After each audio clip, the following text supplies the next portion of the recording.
Shalom saudaraku, kita bertemu di dalam mesbah keluarga pada hari ini dan kita akan bersama-sama memulai perenungan akan firman Tuhan. Mari kita mempersiapkan diri dengan menaikkan pujian pelengkap Kidung Jemaat 219. Di saat ini kuangkat tembang bait 1 dan 2.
Saudaraku, kita berdoa. Kami sungguh mengucap syukur untuk setiap pemeliharaan-Mu, Tuhan kami Yesus Kristus, di dalam kehidupan kami. Pada saat ini di dalam mesbah keluarga kami bersama-sama ingin merenungkan firman Tuhan. Kuasailah kami masing-masing pribadi, agar kami dapat mendengar dan mengerti akan firman-Mu, serta melaksanakannya di dalam kehidupan kami sehari-hari.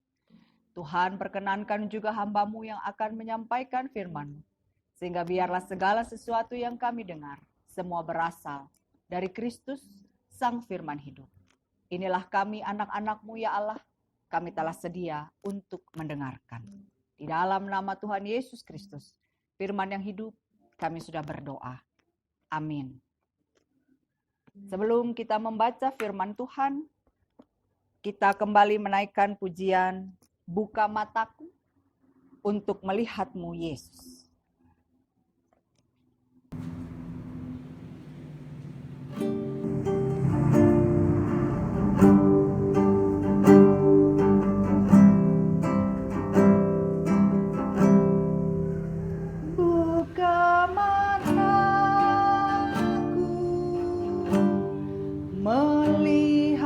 melihat-Mu Yesus. Bacaan kita pada hari ini terambil dari Injil Yohanes, pasalnya yang ke-21, ayatnya yang ke-15 sampai 19. Sesudah sarapan, Yesus berkata kepada Simon Petrus, "Simon, anak Yohanes, apakah engkau mengasihi aku lebih daripada mereka ini?" Jawab Petrus kepadanya, "Benar Tuhan, engkau tahu bahwa aku mengasihi engkau."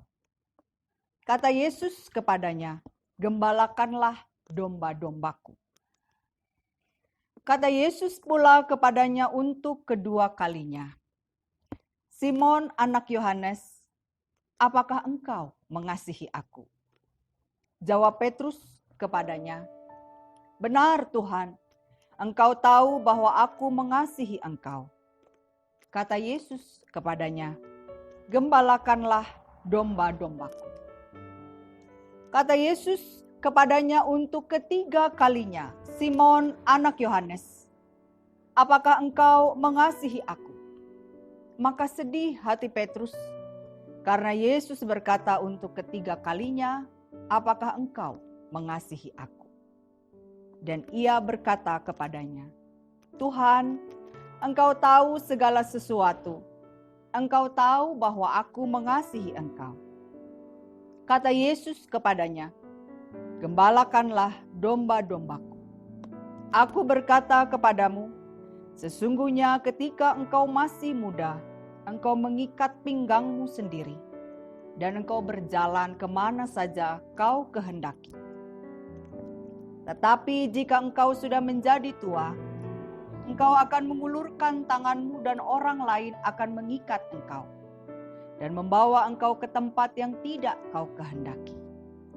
Dan hal ini dikatakannya untuk menyatakan bagaimana Petrus akan mati dan memuliakan Allah. Sesudah mengatakan demikian, ia berkata kepada Petrus, "Ikutlah aku." Demikianlah bacaan kita akan firman Tuhan. Yang berbahagia ialah mereka yang mendengarkan firman Allah dan yang memeliharanya. Saudaraku yang dikasihi di dalam Tuhan kita Yesus Kristus, ketika kita menginginkan bukti cinta kasih seseorang, maka kita sudah biasa untuk bertanya, apa bukti dan bagaimana kau membuktikan bahwa engkau mengasihi aku? Kita seolah senang dengan pembuktian manusia yang sebenarnya belum tentu tulus kita lakukan dan orang itu lakukan. Bisa saja orang itu melakukan sesuatu hanya untuk menyenangkan hati kita. Sehingga akhirnya tidak jarang orang tersebut atau bahkan kita mengatakan hal yang muluk-muluk. Kalau orang sedang jatuh cinta atau kalau orang ingin menunjukkan keseriusannya, dia akan berkata, "Saya rela mati untuk kamu." Padahal belum tentu hal itu dia lakukan. Pada perenungan kita hari ini, kita diajak untuk merenungkan kembali kasih kita kepada Tuhan. Banyak orang yang ditanya, "Apakah engkau mengasihi Tuhanmu?" Maka tanpa berpikir kita akan berkata, "Ya Tuhan, saya mengasihi engkau." Dan bahkan tidak ada seorang pun di antara umat yang beragama mau mengatakan bahwa dia tidak mengasihi Tuhannya. Pastilah dia mengasihi Tuhan. Tetapi apakah jawaban kita kepada Tuhan itu sama seperti jawaban kita kepada manusia? Ketika ada manusia yang berkata, "Apakah engkau mengasihi aku?" Maka dengan serta-merta dan mudahnya kita berkata, "Ya, saya mengasihi engkau," tanpa berpikir panjang. Dan pada hari ini kita mau merenungkan pertanyaan yang sangat penting yang Tuhan Yesus ajukan kepada Petrus. Dan kita mau belajar, melihat, dan mengerti bagaimana Petrus begitu jujur di hadapan Tuhan. Pagi itu setelah makan bersama, sesudah sarapan di ayatnya yang ke-15 dikatakan Yesus bertanya kepada Petrus, yang di dalam bahasa Yunani agapes mei, pleontauton, apakah engkau mengasihi aku lebih daripada semua ini? Pertanyaan ini merupakan pertanyaan yang tidak main-main.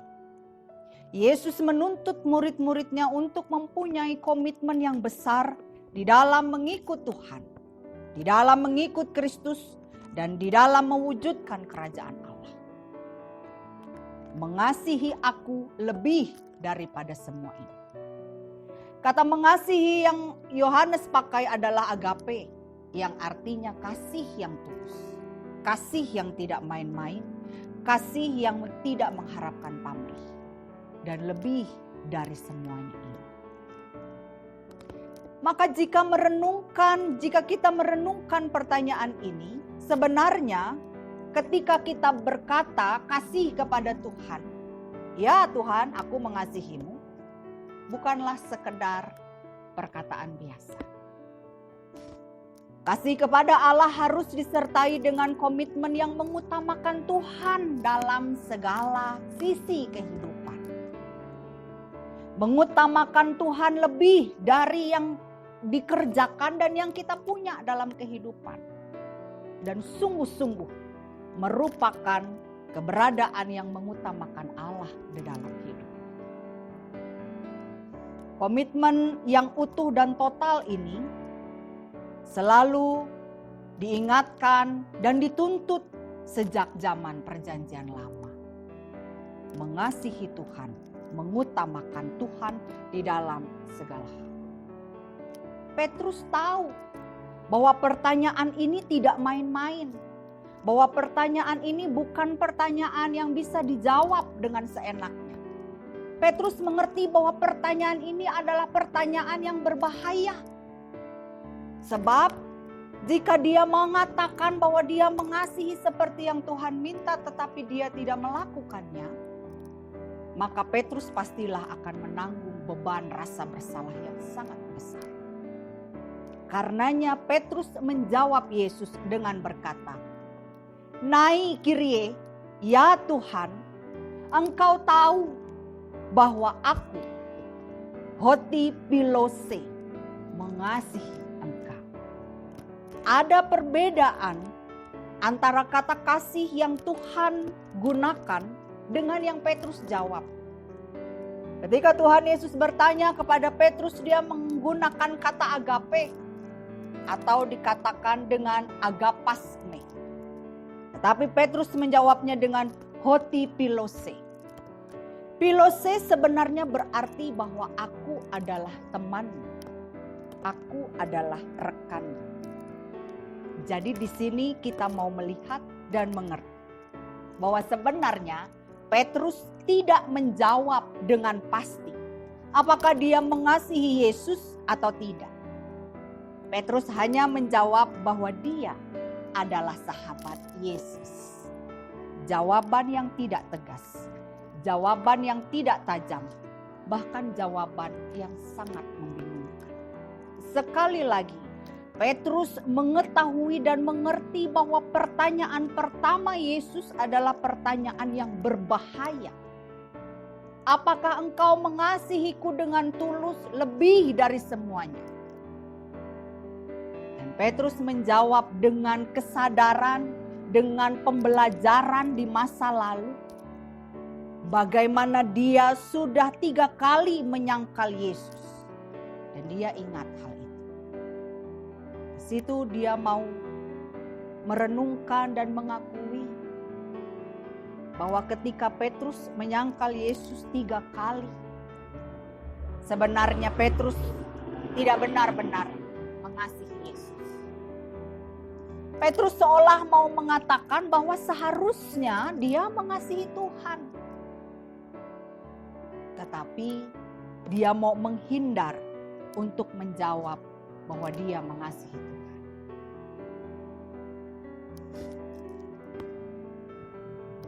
Kata pilose merupakan kata yang digambarkan sebagai teman atau sahabat. Teman atau sahabat merupakan orang yang sebenarnya satu visi, mempunyai satu tujuan, mempunyai sikap dan sifat yang saling mendukung satu sama lain. Karenanya orang bisa punya banyak teman, tetapi tidak punya banyak sahabat. Sahabat selalu setia di dalam segala hal, dalam suka maupun duka. Sahabat tidak pernah menuntut sesuatu untuk diberikan, tetapi sahabat menerima segala sesuatu apa adanya. Seharusnya kalau Petrus mengerti bahwa keberadaan dia mengasihi Tuhan adalah kasih yang tulus kepada sahabat, dia bisa mengatakan egapesa atau agape, bentuk kedua dari itu. Aku mengasihimu. Tetapi Petrus tidak bisa mengatakan aku mengasihi seperti yang Tuhan minta. Kenapa? Karena dia jujur. Dia tahu dia tidak sanggup mengasihi Tuhan. Dia berjanji memberikan nyawanya kalau Tuhan disalib. Tetapi apa yang terjadi? Justru dia menyangkal Yesus sesaat sebelum dia disalibkan.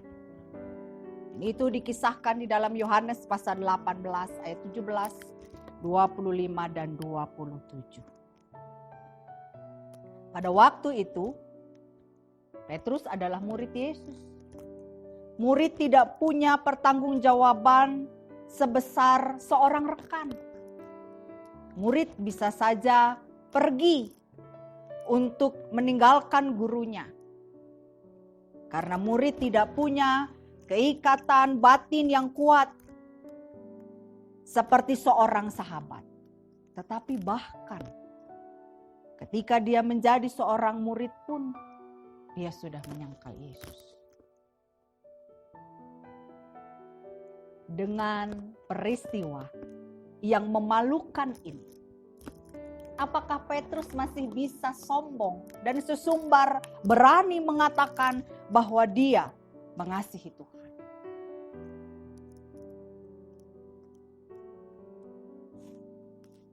Jika seorang sahabat diminta untuk bisa mengasihi, selalu ada di dalam duka, selalu ada di dalam kesusahan, Petrus bahkan belum berani untuk mengatakan bahwa dia mengasihi. Saudaraku yang terkasih di dalam Tuhan, pada pertanyaan pertama Tuhan Yesus ini, kita mau merenungkan kehidupan kita. Jadi ketika ada sebuah pertanyaan yang datang dalam hidup kita, benarkah kita sungguh-sungguh mengasihi Tuhan lebih dari segala sesuatu? Maka kita mau belajar dari Petrus yang jujur di hadapan Tuhan. Bahwa seolah-olah kita belum bisa, bahkan tidak bisa mengasihi Tuhan seperti yang Dia minta. Kita sering kali mengutamakan kepentingan diri. Kapan terakhir kita ingat Tuhan? Kapan terakhir kita memberikan segala sesuatu untuk Tuhan? Kapan terakhir kita melakukan segala sesuatu untuk Tuhan? Bahkan ketika orang lain mengingatkan kita. Bahkan ketika orang lain menegur kehidupan kita. Ini mau membuktikan dan mau menunjukkan di dalam kehidupan kita bahwa kita hanya berdasarkan emosi mengatakan mengasihi Tuhan. Padahal sebenarnya Tuhan Yesus belum menjadi yang utama dalam hidup kita. Pada suatu hari, hiduplah seorang bapak bersama istrinya yang belum dikaruniakan anak. Lalu si bapak ini berkata kepada istrinya, "Bu, kalau nanti kita dikaruniakan anak, saya akan memberikan segala sesuatunya kepada Tuhan." Pada saat itu mereka hanya punya seekor sapi. Si ibu ini mendukung niatan baik suaminya. Lalu mereka berdoa dengan tekun dan mereka pun dikaruniakan seorang anak. Betapa bahagianya pasangan suami istri ini. Dan sesuai dengan janji si bapak itu sebelumnya, dia punya seekor sapi dan dia berjanji kalau sapinya melahirkan, dia akan berikan satu untuk Tuhan. Lalu sapi itu melahirkan 2 ekor anaknya. Ketika si bapak ini melihat 2 ekor anak sapi ini, dia berpikir, yang mana ya yang mau saya kasih untuk Tuhan. Dan akhirnya dia mempertimbangkan lagi. Dia tidak langsung bergerak dan tidak langsung melakukan sesuai dengan janjinya. Tapi dia berpikir, nanti saja kalau sapi ini sudah besar, baru saya persembahkan. Tiba-tiba ketika sapi ini sudah mulai besar, anak-anak sapi ini mulai besar, terjadi wabah. Dan wabah ini membuat salah seekor anak sapi itu mati. Lalu si bapak ini berkata kepada istrinya, "Bu, ada kabar buruk," kata si bapak. "Ada apa, Pak?" "Sapi untuk Tuhan mati." Sehingga mau mengatakan karena sapi untuk Tuhan itu sudah mati, ya tidak ada yang dipersembahkan. Kehidupan kita sering kali berpikir dan mempertimbangkan kembali ketika kita sudah berjanji sama Tuhan. Ya Tuhan, kalau saya sembuh dari sakit ini, saya akan berikan hidup saya untuk-Mu. Kalau saya diberikan kelepasan dari hutang piutang ini, saya akan melayani Tuhan, dan seterusnya. Tetapi ketika semua itu terjadi, kita berpikir, mungkin tidak. Hari ini, lain waktu masih ada. Karena keadaan seperti ini, maka Yesus menurunkan kapasitas pertanyaannya.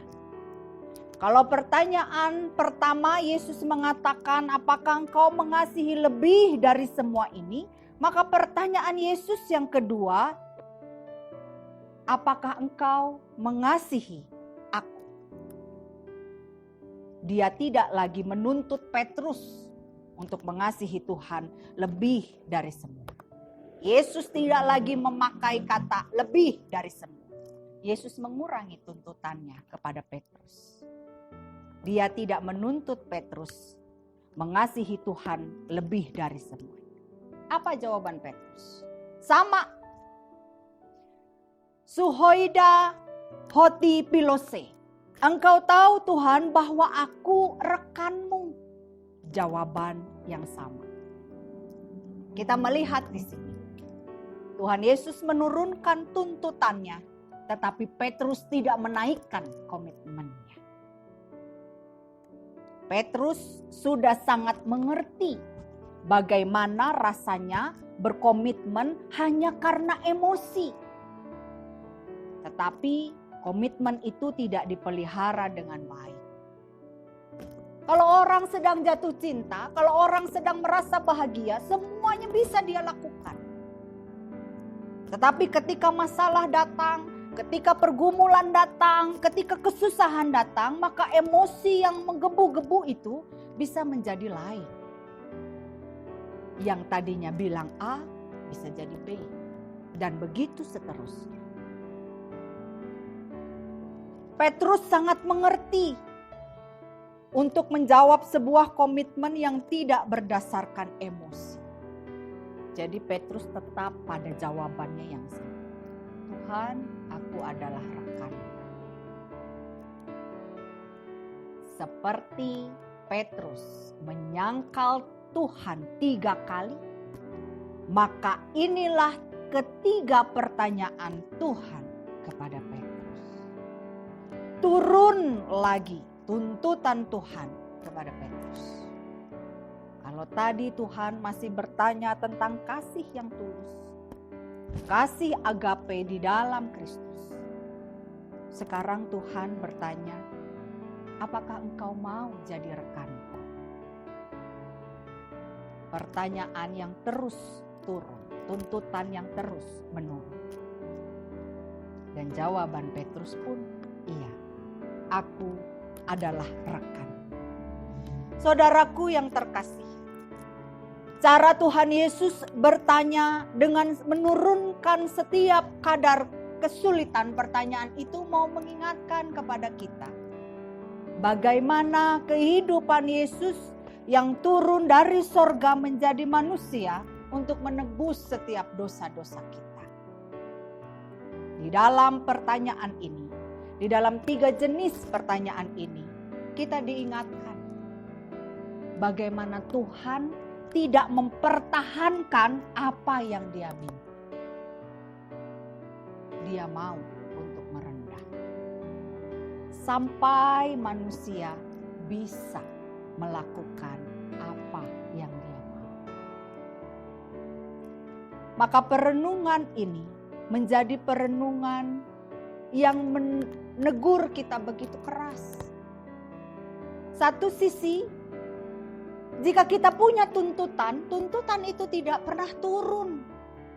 Kita menuntut Tuhan begitu luar biasa. Kita mengatakan bahwa kita sudah melayani Tuhan, kita sudah berdoa, kita sudah baca firman, kita sudah ke gereja, kita sudah melakukan ibadah keluarga dan seterusnya. Dan kita menuntut supaya Tuhan melakukan apa yang kita minta, seperti yang kita minta. Sehingga akhirnya tidak jarang kita mengatakan Tuhan tidak menjawab doa saya. Karena di dalam doa itu ada banyak tuntutan kepada Tuhan.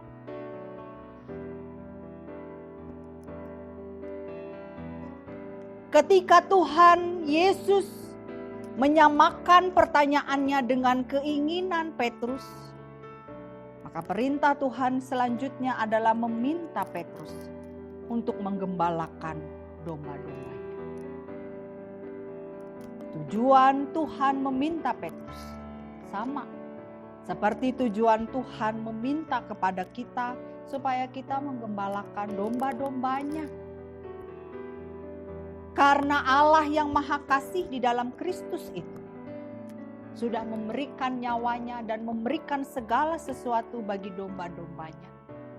Berkorban dan berjuang bagi yang lain, maka kita diajak untuk meneruskan apa yang sudah Tuhan kerjakan. Pertanyaannya kemudian pada saat ini adalah, bagaimana kita membuktikan bahwa kita mengasihi Tuhan? Pada zaman Petrus hidup, mereka berhadapan dengan para pihak yang ingin memusnahkan dan mematikan kehidupan orang Kristen. Karenanya bayarannya adalah darah dan nyawa. Tetapi pada saat ini kita tidak sampai mengorbankan nyawa kita untuk mempertahankan kasih kita kepada Tuhan.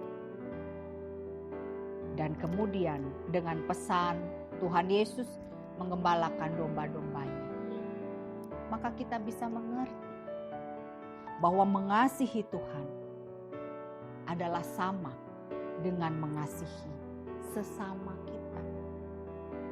Kita tidak bisa mengatakan bahwa kita mengasihi Tuhan hanya dengan kita rajin ke gereja, kita rajin berdoa, kita rajin baca firman, kita rajin melakukan persembahan, tetapi kita tidak punya hati untuk orang lain. Sebab yang dimaksud Tuhan adalah bagaimana kita selalu ada bagi yang lain. Gembalakanlah domba-dombaku.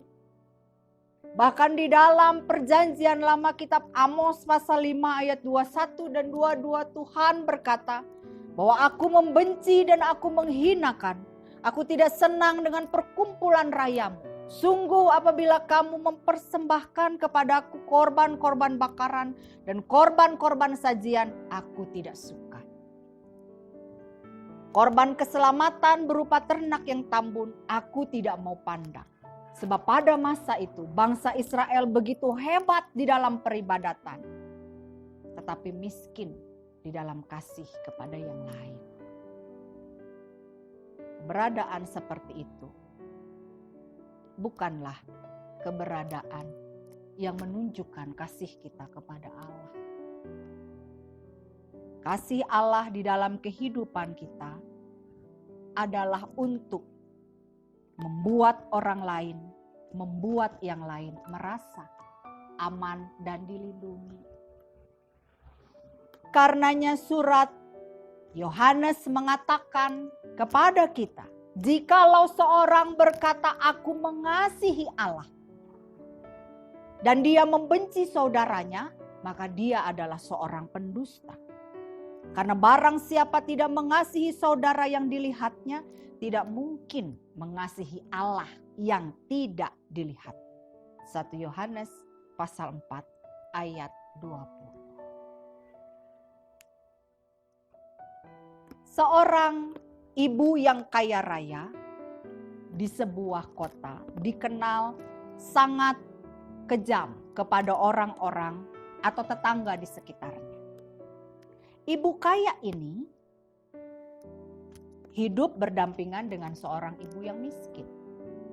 Tetapi karena ibu kaya ini adalah seorang yang lalim dan kejam, dia tidak pernah berbelas kasih, maka dia pun menindas si ibu miskin ini.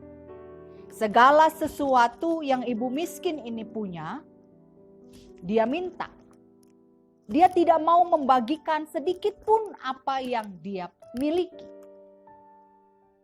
Tetapi di sisi lain, si ibu kaya ini selalu berkata bahwa dia orang yang taat dan sangat mengasihi Tuhan. Lalu pada suatu hari, ketika ada kelaparan dan ketika ada masa kesulitan akan bahan pangan, si ibu kaya ini meminta roti kepada ibu yang miskin. Ibu miskin ini berkata, "Bu, saya tahu bahwa engkau punya banyak roti di rumah, punya banyak persediaan di rumah. Tetapi kenapa engkau masih meminta roti kepada saya dan kepada yang lain yang justru sedang sulit untuk bertahan hidup?" Si ibu kaya ini berkata, "Kalaupun saya punya roti, biarlah semua roti di dalam rumah saya itu menjadi batu, supaya kamu membagikan roti kepada saya." Karena ibu miskin ini tidak punya roti sedikit pun, dia tidak bisa memberikan kepada si ibu kaya ini. Ibu miskin ini pulang, lalu dengan caranya dan dengan jerih payahnya dia mengumpulkan tepung, mengumpulkan minyak, mengumpulkan air, dan dia membuat roti seadanya untuk dia dan anak-anaknya. Di rumah ibu yang kaya, anak-anak dari ibu yang kaya ini mulai berteriak dan menangis karena lapar. Lalu si ibu kaya ini bilang, "Bukankah kita punya banyak roti di belakang? Ambil dan makanlah." Tapi apa yang terjadi? Semua roti di dalam rumah itu menjadi batu. Lalu ada sebuah toko yang menjual bahan pangan, tetapi harganya cukup mahal. Dan hanya orang-orang kaya yang bisa membeli roti di toko itu. Si ibu ini menyuruh anak-anaknya untuk membeli roti ke toko itu. Si anak membeli roti. Tetapi ketika sampai di rumah, si anak ini berkata, "Bu, kenapa keranjang ini semakin lama semakin berat? Padahal kami membeli roti tidak banyak." Dan apa yang didapat? Bahkan roti di dalam keranjang begitu sampai di rumah ibu kaya ini pun menjadi batu. Akhirnya si ibu kaya ini datang ke rumah ibu miskin dan mengatakan supaya ibu miskin ini mau berbelas kasih dan mengampuni dia. Dia sudah menyadari diri bahwa mengatakan bahwa untuk menjadi orang yang taat kepada Tuhan tidak bisa hanya sekedar mengatakannya, tetapi tidak dengan perbuatan kasih. Si ibu kaya ini bersujud, memohon pengampunan dan meminta maaf. Ibu miskin ini berkata, "Bu, tidak perlu memohon ampun dan meminta maaf, sebab saya sudah lama memaafkan ibu. Makanlah roti yang sudah saya buat." Saudaraku yang dikasihi Tuhan, kehidupan kita dimanapun kita berada, kita selalu diperhadapkan untuk menyatakan kasih kita kepada Tuhan. Tidak perlu susah-susah, tidak perlu sampai mengorbankan nyawa, tidak perlu sampai habis-habisan menjual harta benda untuk saudara-saudara yang lain, membuktikan kasih kita kepada Tuhan. Tetapi cukup ketika kita bisa mengasihi orang-orang di sekitar kita, tidak bergantung kepada yang suka dengan kita atau yang bermusuhan dengan kita. Matius menyatakan di dalam pasal 5 ayat 47, 46 dan 47. Apabila kamu mengasihi orang yang mengasihi kamu, apakah upahmu? Bukankah pemungut cukai juga berbuat demikian? Dan apabila kamu hanya memberi salam kepada saudara-saudaramu saja, apakah lebihnya daripada perbuatan orang lain? Bukankah orang yang tidak mengenal Allah pun berbuat demikian?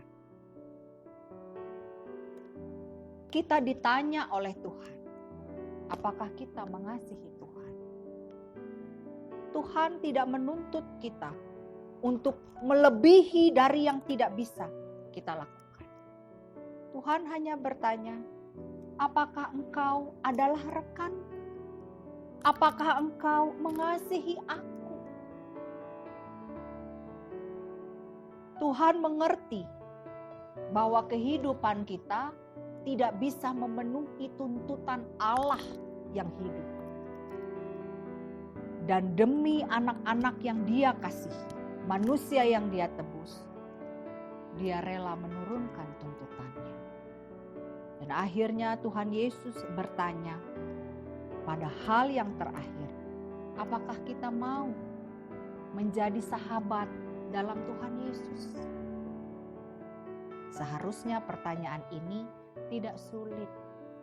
Seharusnya pertanyaan ini sepadan, sesuai dengan kemampuan kita mengasihi Tuhan. Dan Tuhan Yesus melanjutkan, gembalakanlah domba-domba. Ketika kita bisa mengatakan, iya Tuhan, bahwa saya mengasihi Tuhan, maka itu artinya kita pun bisa mewujudkan kasih kita kepada Allah, menunjukkan kita mengasihi Tuhan dengan mengasihi orang lain. Kiranya Tuhan menolong kita. Kita berdoa. Ya Allah yang hidup, di dalam nama Tuhan Yesus, ampunilah kami, sebab sering kali kami mengatakan kami mengasihi Tuhan, tetapi kami membunuh saudara-saudara kami yang lain. Pada saat ini kami sungguh mengucap syukur, sebab Tuhan tidak menuntut lebih dari yang kami mampu lakukan. Tuhan bertanya, apakah kami mau menjadi sahabat, menjadi rekan bersama Kristus? Maka hal itu bisa dan mampu kami kerjakan. Tolonglah kami ya Allah. Ketika kami mengatakan bahwa kami mengasihi Engkau, kami menunjukkannya dengan kami mengasihi siapapun di dalam kehidupan kami. Dalam nama Tuhan Yesus yang memampukan dan menguatkan kami berdoa. Amin. Kiranya kasih Allah memampukan kita untuk mengerjakan setiap jawaban kita kepada Tuhan, ketika kita bisa mengatakan, ya Tuhan, aku mau menjadi rekan-Mu, mengasihi-Mu di dalam diri sesama kami. Tuhan Yesus memberkati. Amin.